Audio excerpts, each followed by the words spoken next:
నిజమేనండి. పిల్లల గురించి కూడా చాలామంది తల్లిదండ్రులు మాట్లాడుతూ ఉంటారు. ప్రార్థనకు వచ్చి తల్లిదండ్రులే మాట్లాడుతూ ఉంటారు. ప్రార్థనకు వస్తారు, పాటలు పాడతారు, ఆరాధన చేస్తారు, బలారాధన తీసుకుంటారు, రొట్టె ద్రాక్ష రసం, ఆయన శరీరము, ఆయన రక్తాన్ని తీసుకుంటారు. ఎన్నో సాక్ష్యాలు ఇక్కడ దేవుని సన్నిధిలో చెప్తారు. కానీ ఏమ్మా మీ పిల్లోడు ఎలా చదువుతున్నాడు ఏంటి అని మాట్లాడుతుంటే ఆడైనా ఎందుకు పనికిరాడండి, ఆడు అలాంటోడండి, ఎలాంటోడండి, చదువు లేదండి, రేపొద్దున సంఖ్యాకి పోతాడండి అంటూ ఉంటారు ఈ తల్లిదండ్రులే. ఏది విశ్వాసం? ఏది? ప్రార్థనకు వస్తావు కదా, నిజమే కదా. భర్త కోసము దాదాపుగా ఎన్ని సంవత్సరాల నుండి నువ్వు వస్తున్నావు ప్రార్థన కంటే? అయ్యగారు నేను దాదాపుగా 11 సంవత్సరాలు 12 సంవత్సరాలు అవుద్దండి అయ్యా అంటూ ఉంటారు.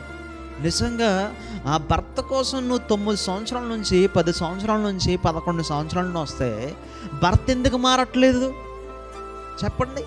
భర్త ఎందుకు మారట్లేదు అంటే విశ్వాసం ఉన్నదా నీకు?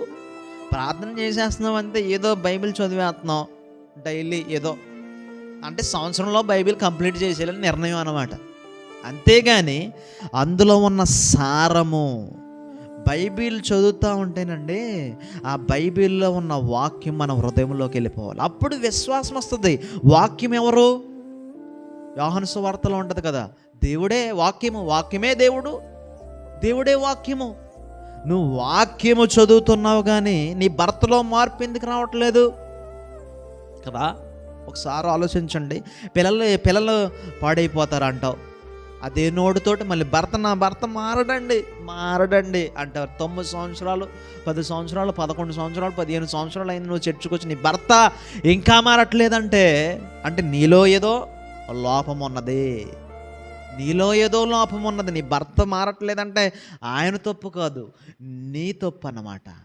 ఆమె నెలలో ఇంకా